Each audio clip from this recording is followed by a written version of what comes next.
Hey, I am Mustafa Sharif. Thank you so much for listening to Urbanistica podcast. This episode is amazing. I'm looking forward to it. It's gonna be about branding cities from a really interesting point of view. I have the pleasure to welcome Lola to Urbanistica podcast. Hey, and welcome, Lola. Oh, thank you for having me. Thanks. How are you doing? I am doing great. I am doing as best as I can with these circumstances going on around the world. But yeah, I'm feeling grateful. Yes, and it's so great that you're always keeping your smile. Yeah. So, Lola, where are you now? You're traveling a lot and every time in different cities. So, where are you located now? So I am based in Stockholm, Sweden. It's my own base. And from Stockholm is where I kind of travel around the world, work with different destinations, cities, marketing organizations around the world. And well, let's start with you. You're the storyteller of this episode. So, how would you like to introduce yourself? Tell us what are you passionate about? Well, and that's actually a great introduction because I am a storyteller, and so I introduce myself as that. I'm a storyteller who uses different mediums to tell stories, either my own stories or the stories of others. And so I'm an author and a writer. I'm a travel photographer. I work for many different high profile publications and brands. And so, just in terms of my work, that's what I do. So, I am a content creator in that sense, trying to find what's unique about a place of culture and experience and trying to communicate that and reinforce that through visual storytelling. That's amazing. And also, you're a great TEDx speaker. Thank you.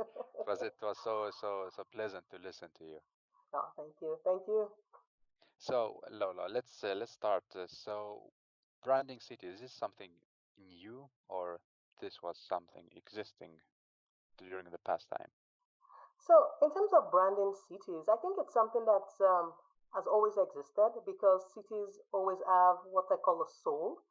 And it's now that we're putting all that into more kind of terms and words we can use, right, to describe a city's brand or image.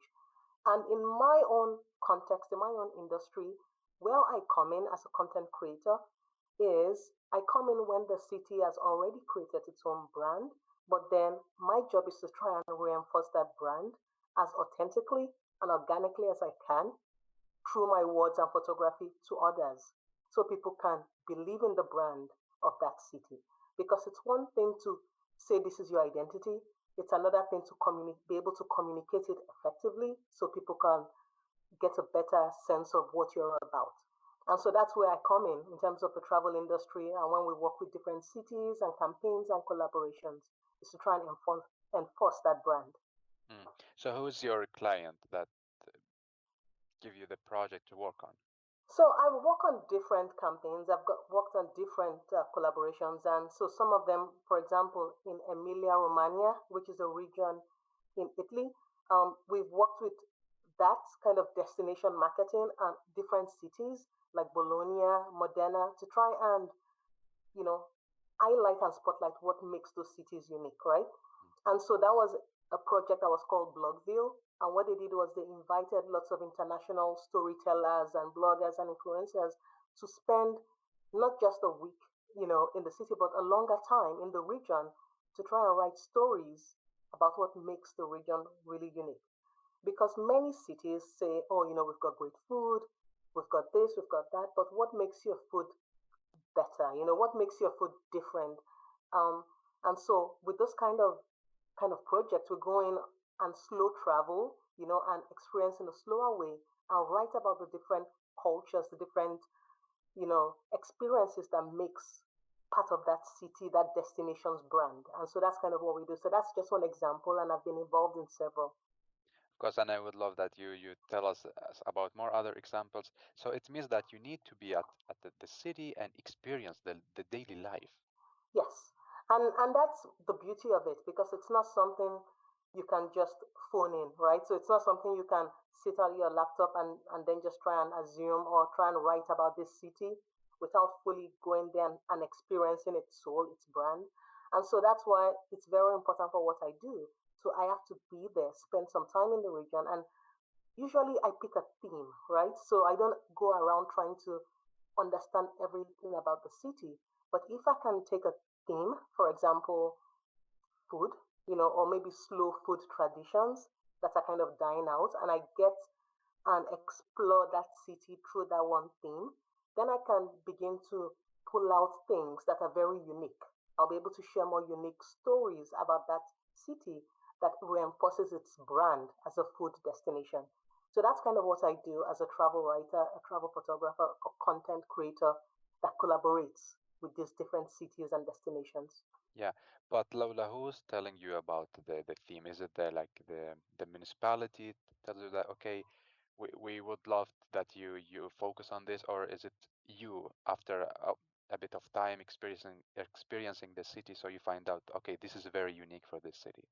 So it goes both ways, right? So, for example, if a city is trying to kind of be known for something, then it picks a theme, right? It says, okay, this year I want us to celebrate our history. This is how we're branding the city this year. It's a very historical city that weaves history into everyday life. So the city might pick that as its theme and then invite people as the overarching theme, and then it's us that will go in ourselves to find out stories that reinforce that theme, right? And if we don't find them, we don't find them. And that's why it requires spending some time getting to know the destination and exploring based on that theme. Sometimes you can go to the destination and start exploring and come up with ideas and say, hey, have you guys thought about this? You guys are promoting yourselves as this. But these are actually the things that make you really cool. How about you kind of change direction and explore more of these kind of qualities that we've Yeah. discovered in your city. So it can go both ways. It's a very collaborative process, but at the same time, those cities do not have control over what we write. That's why we are brought in as the experts, right? To explore and to share objectively how we're experiencing those cities. Yeah, that's really beautiful. So how do you do that? Like you talk to people, like how do you spend the time to get the full experience? So it usually starts with, first of all, creating contacts locally. Sometimes the destination may say, okay, these are some of the people that are doing great things, but it's you go there with an open mind, right? And then start building like a local network of people, start researching, asking locals, because for us, we can come in and just see what the city wants to us to see, but what the locals really truly enjoy could be something different. And that's usually part of the soul of the city. And so it's about really going in, trying to find a local perspective, spending some time with locals, going to where they eat, what they value, and then trying to take that and piece it together and say, I have a feeling these are some of the qualities of the city that the city may want to add to its brand image, around the world. So that's kind of how we do, as travel writers and content creators. So, Yeah, that's very inspirational. So you have a lot of friends in different cities. yes. So you do it through photography and writing, right? Yes, and sometimes we do it through just even creating like working with a destination and marketing sometimes. So it really depends on the project. Like one of my initiatives where I'm a co-founder is called Nordic TV. And what we do is we collaborate with different destinations and travel brands to create, so we call it social amplification, right? Campaigns where if they want to promote something, we figure out, okay, how can we best promote this in the most authentic way possible, right? And that's how we get, influencers involved, professional photographers and writers. So that's another thing I do where I also manage those collaborations and campaigns as well as being a photographer and writer myself. So I wear many hats within the travel industry when it comes to kind of creating quality content and telling stories. That's a lot of management and communication, That's right? why I like to tell stories. You need to, you need to love talking. Yeah. Lola, what do you focus on when you go to a city? Do you have like, let's say, a fundamental elements that okay, I will focus on Yes, food maybe. So tell us about these like elements in the city. correct. So for me personally, I love exploring culture through three main things. So it's culture through tradition. So what are some of the old traditions that are being preserved or being kept alive, but in a modern way. I explore culture through food, and not just what's the cool kind of food trends, but more what's the slow food gastronomy that's dying out, what's being preserved, how are they keeping those traditions alive, and then the last one is true lifestyle. What are the kind of subcultures and lifestyles that are unique to that destination?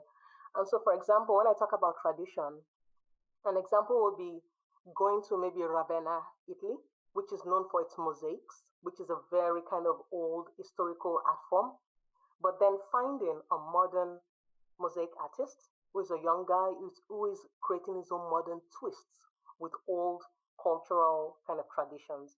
So those are the kind of stories that excite me, right? Because that's what that city is known for its mosaics. That's just one of the things it's known for.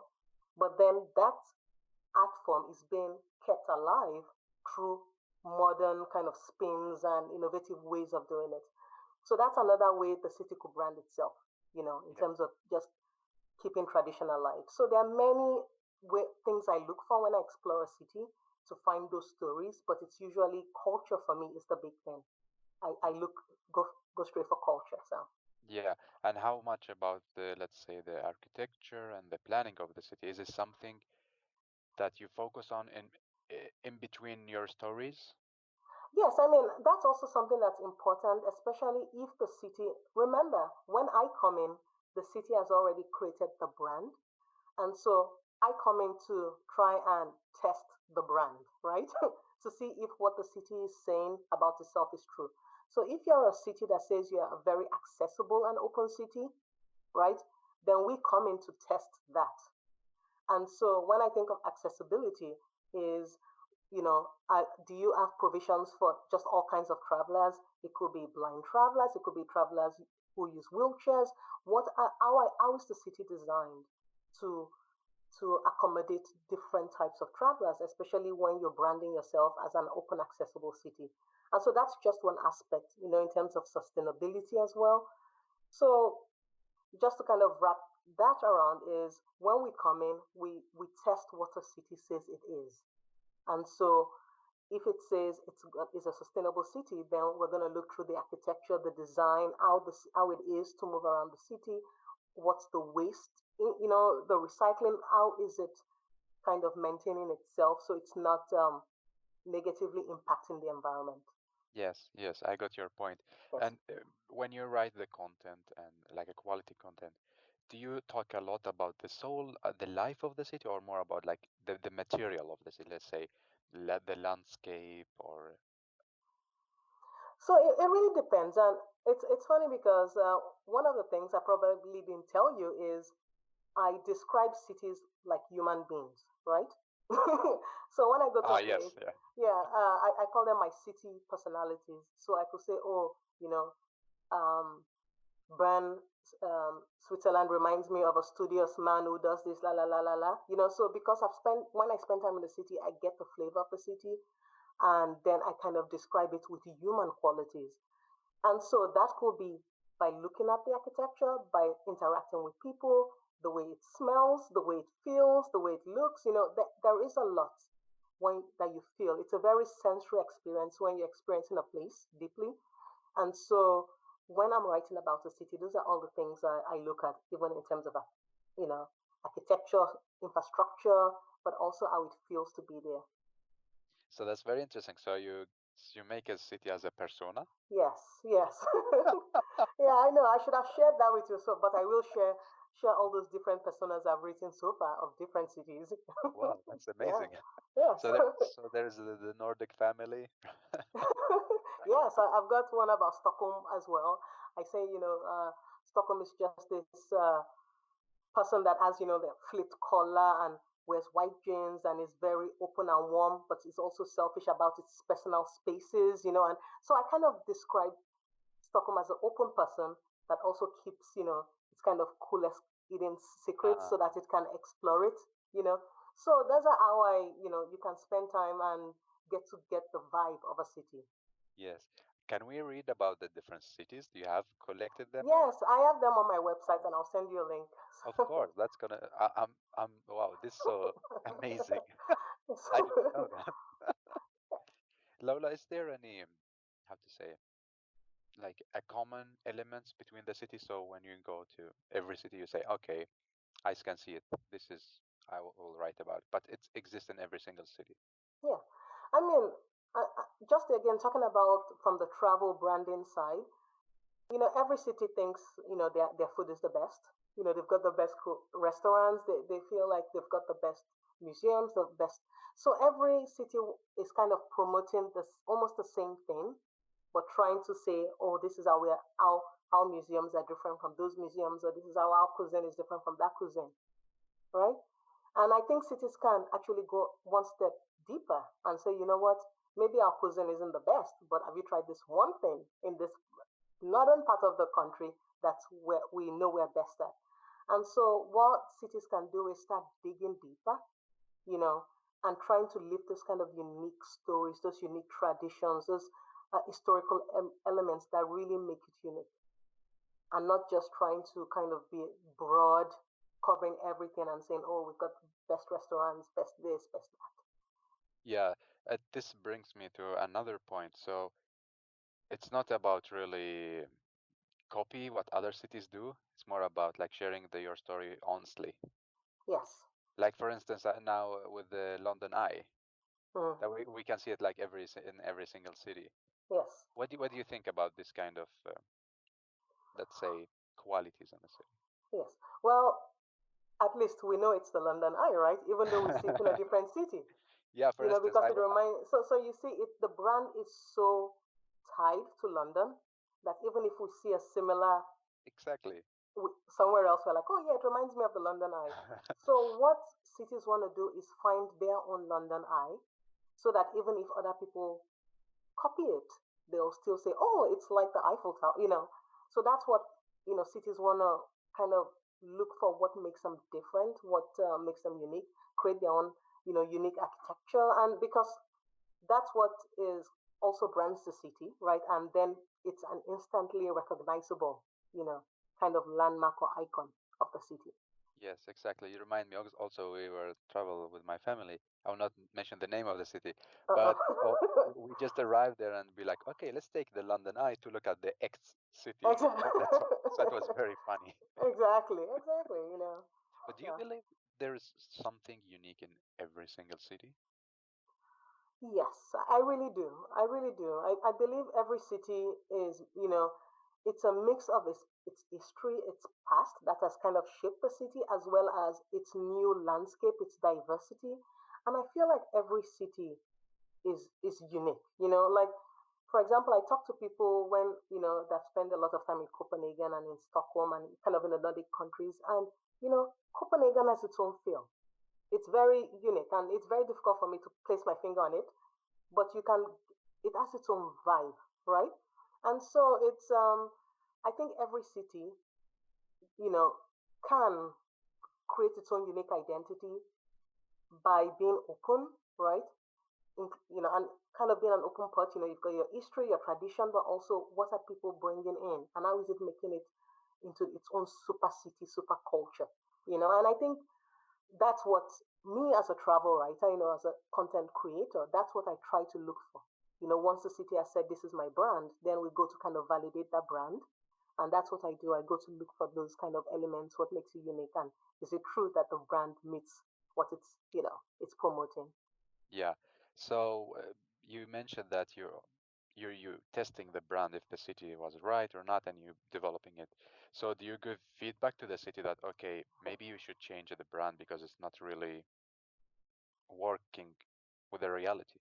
Yeah, absolutely. And that's why especially when we're working on paid campaigns, it's to promote as well. But then we actually give feedback. So if there's something that doesn't that clashes, we actually give feedback and say, okay, this is what's not working, or this is what's in conflict with what you're promoting, you know. And so that's kind of why we're also brought in, is they've created this kind of image, and then we come in, we experience it. Most of the time it's lovely, but then we find the holes and say, you know what, this is not what the world is going to expect when they come here. So now you have an opportunity to change course or change direction or tweak because that's what you are saying you are, and you're not there yet. Yeah, exactly. So does the relationship with the city start already, let's say in the airport or the bus terminal for you, or no, when you're like on the hotel and then you go out? When does the story start? For me, um, again, it depends on the context when I'm working, where I'm working. So if I'm, for example, going independently, right? So where I'm just going on my own as a traveler, photographer, it really starts from when I start researching the city. Because that's when you start researching, it looks like the photos, the nice photos the city puts up, you know, to attract people. So that's the first thing you see. And then when you go there is when you try to validate if what the city is putting out matches. If I'm working or collaborating with like the marketing, the destination marketing organization, my experience with that city already starts with my contact at that DMO, right? Because they are the ones that are going to try and sell me why their destination is fabulous, why we need to be there, why we need to help promote it.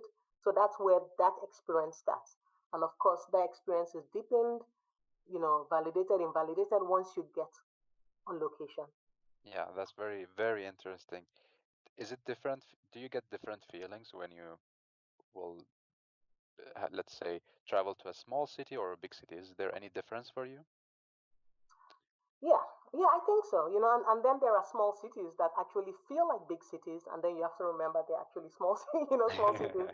So and that's again the character of the city coming through. I mean, there are some cities that are very confident, and you think it's a big city. And I'm trying to think. An example would be one of the cities in Switzerland, right? So I think Bern is the capital of Switzerland, but Zurich, everybody thinks Zurich is, Yeah, I was but the Zurich one is. one of the people who thought that Zurich I is. know.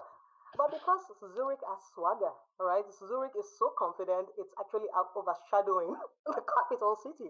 So I think every city has a soul, and I think every city has a character. And obviously, there are many reasons why people might assume Zurich is because of the industry and the banking and all the different, industries there. But, even if you're a small city, if you're confident in what you in your brand, and if you are able to communicate that confidently, people will be able to respond to that. And I think Zurich is an example. It's a city that has really communicated its brand, and people know kind of what Zurich is about, and may not know that it's not the capital city.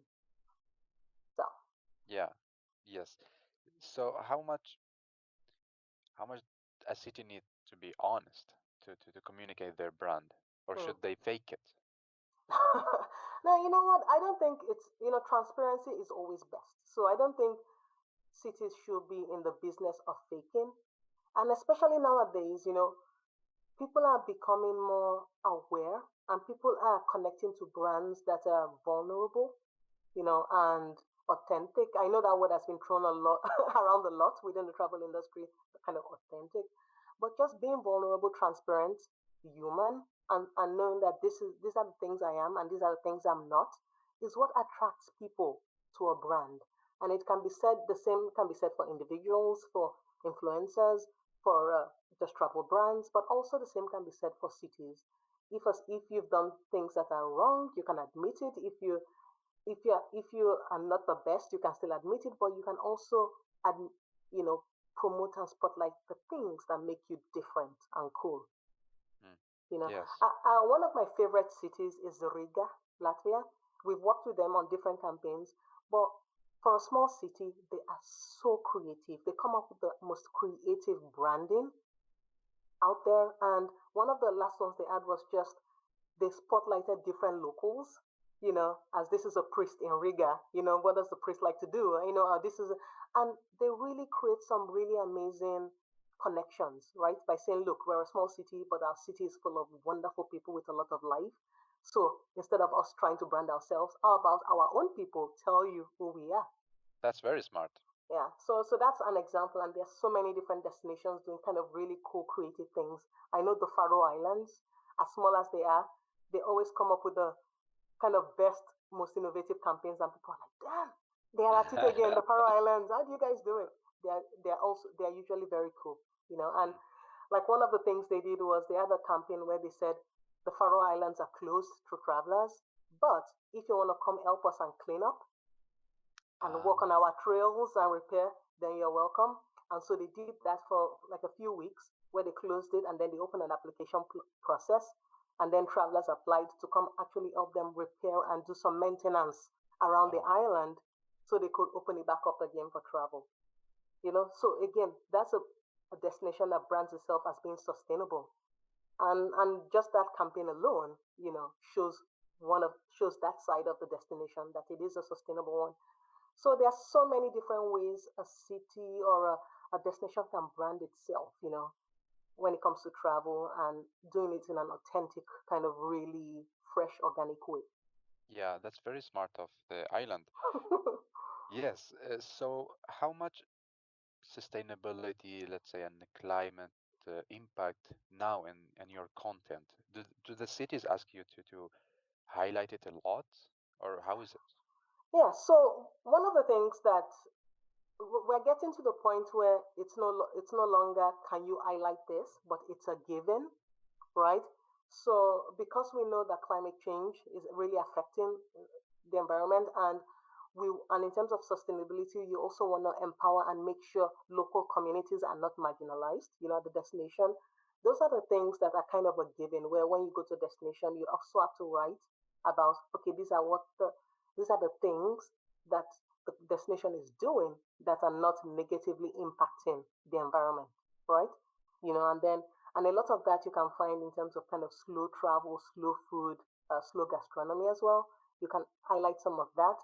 So some destinations will say, oh, please, we've got some cool sustainability initiatives. Can you come take a look at it? Can you help promote it?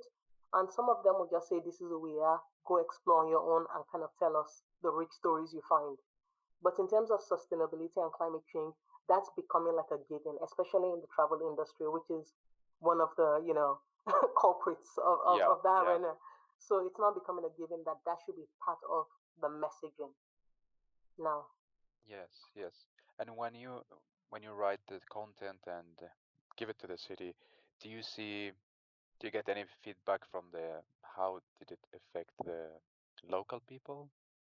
So it depends, right? So it depends on the context. So if I'm working with like a city, most of those that content will be on my own platforms or on different platforms, right? And we promote it collectively. If we're working on a project, for example, I think of Costa Brava, Spain, where one of the campaigns I did was to explore the region from a wellness, well-being angle, and then write an ebook, in collaboration with the destination because it's a great destination. It's known for its food. It's known for everything else, but it may not be known for kind of wellness, and health. And I think that's kind of one of the next stages of travel where once we come out of, post pandemic, people are going to be looking at more wellness, outdoor relaxation travel, you know, well being travel. And so that kind of document, I worked with the destination and, submitted it to them, but they also shared it for free as a Ah, resource, so it was a collaboration yes, yes, as yes. well.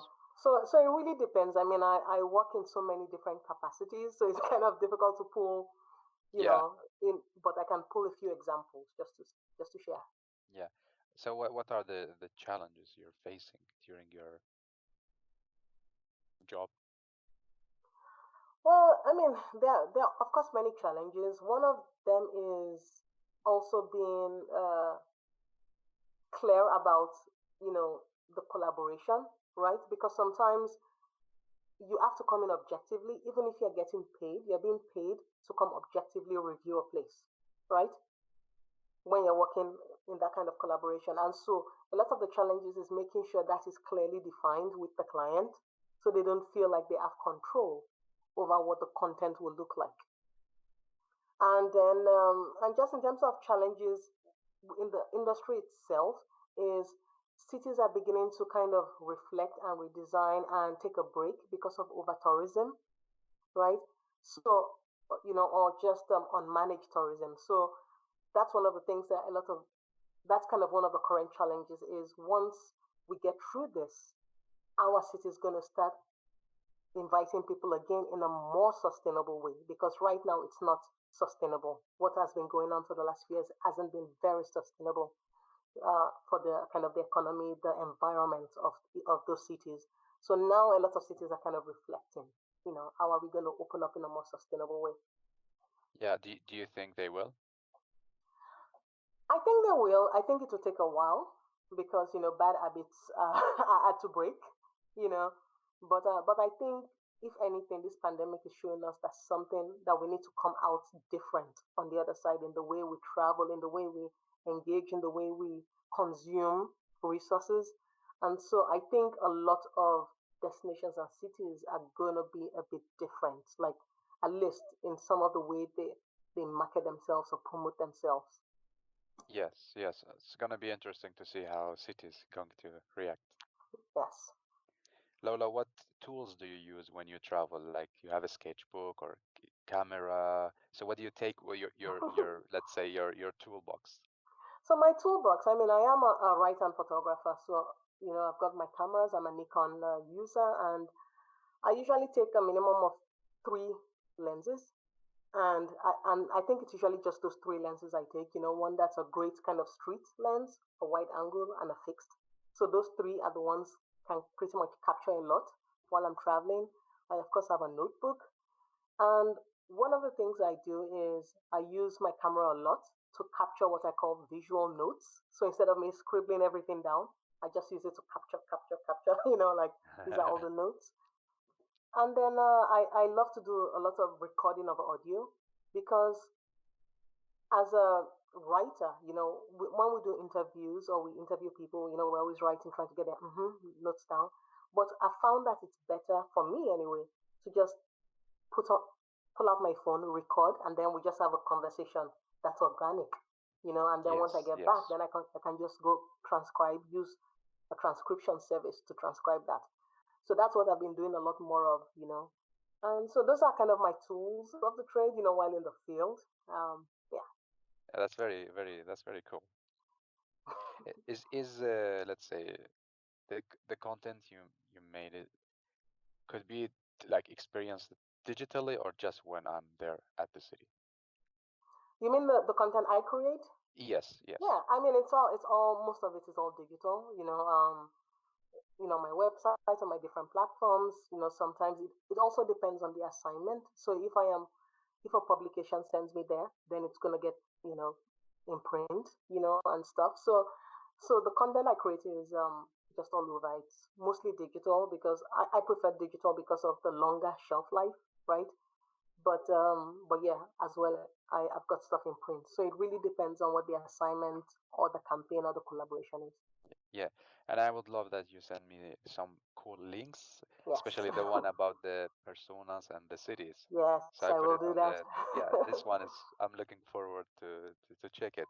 Yes. So Lola, if I'm asking you what is a smart city for you, you have been in so many different cities and you're creating Hmm. the content of some cities. So how do you define the smart city? A smart city for me, as a traveler, from the travel industry angle, is a city that kind of anticipates your needs, right? Without you kind of straining to look for it. So a city that has just as basic information as just even maps that are just up in different locations, a very kind of easy to use, intuitive public transport system, um, accessibility, so audio options, even with those, directions and signs. So I think for me, a smart city is a city that anticipates the things I would need as a traveler as I'm moving through its streets, right? So that's what I would call a smart city from my Yeah, own angle. yeah. So makes life easier for you Yes, to go around in the city. yes, yeah. Very interesting. So talking about the future cities, what is the next step for you? The next step for me. So the next step for me in terms of my own career, or the next step for me in terms of how I work with cities, Both. or Both of Both of them. Okay. yes. So I'll say, so I'll first start with the next step for me is, once the travel industry opens up, again, is to continue to deepen those relationships and then kind of help, you know, destinations tell their recovery stories, right, in sustainable ways and how they're beginning to adapt, to be more sustainable, to be more agile, and how they are pulling out what makes them unique again, right? Because things are changing. And then for me personally, while I'm waiting for the industry to kind of get its heartbeat beating again, I'm actually creating an academy where I'm going to be offering a lot of courses, on how to be a better storyteller, how to take better photographs, while you're traveling, out the art of connecting with strangers. There's going to be some free resources, but yeah, at this moment, I'm building the academy, which I'm going to be launching soon. Oh, that's gonna be really interesting. So you basically you give your knowledge and Yes, so experiences. all this kind of knowledge over the years, which I've been given at different conferences or workshops or sessions. Yes. That's amazing. So which cities in Sweden did you work collaborated with?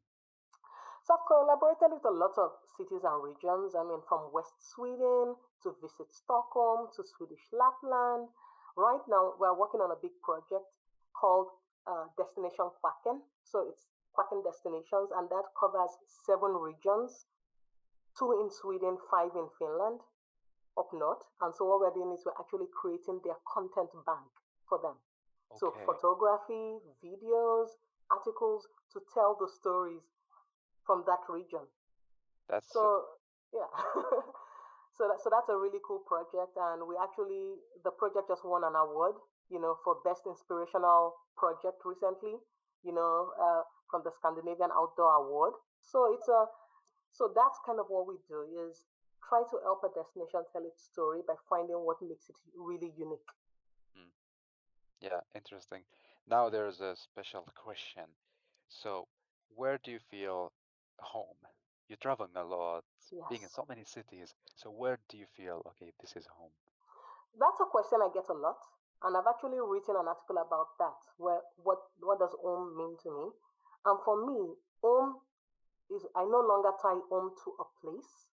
I tie home to a space, and I tie home to a space where I can exist without explanation. So any space where I can exist without explaining why I am in that space is home to me. Wow. That's yeah, that's very interesting. Yeah, so it could be it could be in any country, it could be in it could be any community, and so I found different spaces in all the places that I've lived that is home to me. I Yeah, grew that's up in very Nigeria. I grew up in Nigeria. I spent 16 years in the US and I've been in Sweden for over a decade. So home is all those three places, but home is specific spaces in all those three places. amazing. That's also a powerful message, especially for us working with architecture and urban planning and design, how to create space that makes people feel that they are home. Yes. Yeah. No, it's really important where they feel like that space gets them and they don't have to explain their existence in that space. Yeah, yeah. Wow. I'm amazed now. Now I'm mind blown. Lola, it was so nice to talk to you as usual. So Thank you. how would you like to summarize what we talked about, your reflection and three takeaway messages to people listening to you and to Mm, Urbanistica podcast? yes. So for me, especially for travel, I always say that travel is the avenue I use to kind of explore. I love culture, and so some of the three takeaways when it comes to kind of exploration is first of all, find out what draws you to travel. Why are you using travel as your avenue to explore, and why not something else, right? Because I could also be a photographer doing something else, but why did I use travel? So finding that, and then just in terms of cities and the way I travel, I really travel with a very open mind. I have no preconceived notions of a place. Like when I go, yes, I can read what the world says about a place, but until I go there and make my own judgment based on how I interact with the place, I always give a place a benefit of doubt. And then the third Third takeaway I would say is just let's see. I'm trying to think of a great takeaway. I mean, I would say in terms of just with what I do because I'm a travel photographer and I love interacting with strangers. I love connecting with people, and for me to be able to come back with those portraits, acknowledgement is huge, right? Because people, somebody said, the sweetest word in any language is somebody's name, right? When you call somebody's name. So just when you go and you explore places, just fully acknowledging, people, and then they bring you in closer into the place. Then they pull you into the kind of what makes that place truly unique, right? So I would say those are my kind of philosophies, as I Yeah, travel and, yeah. and explore. Of course, very inspirational. Thank you so much for sharing. Yeah, thank you. 3 hashtags for the episode. So, what do you have? Tell me. Three hashtags. I would say for this episode, I'll say hashtag when we travel again, which was started by a fantastic colleague of mine, Paul, in the travel industry. You know, hashtag when we travel again. Yeah, Another hashtag will be let's see, city city personalities, okay. because I'm going to send you the link with all the different city personalities I've Yes. written about. So maybe hashtag city personalities, and then a third hashtag would be I don't know, my city brand. I don't know, Nice. Okay. my city brand. What's your city brand? Like, if you think about your city, because that Yes. could be a question you could pose to people. Yeah, Like, when you exactly. think about your city, what's your city's brand? I know, like with Stockholm, I think it was a few years ago, they branded themselves as the open city, which is everybody comes and you're open. So that was a brand, that Stockholm was promoting. I think it was 2, 3 years ago. Yeah, So that could be a hashtag to rally around my city brand. What makes your city unique? And do you nice. actually know what your city's brand is? Yeah. And you also give a homework to people listening that think about the branding your city. Exactly. It's true. True. That's very, very cool. I never thought about it. Interesting. Well, Lola, I'm happy to talk to you, and thank you so much again for your time and for sharing your experience and knowledge with us. Oh, thank you so much. It's just an honor to be here. Thank you. Thank you. And thank you so much for listening to Urbanistica podcast. If you have any cool story that makes our city smarter, please contact me. Follow the Instagram account and subscribe the YouTube channel. I am Mustafa Sharif. Have a good life.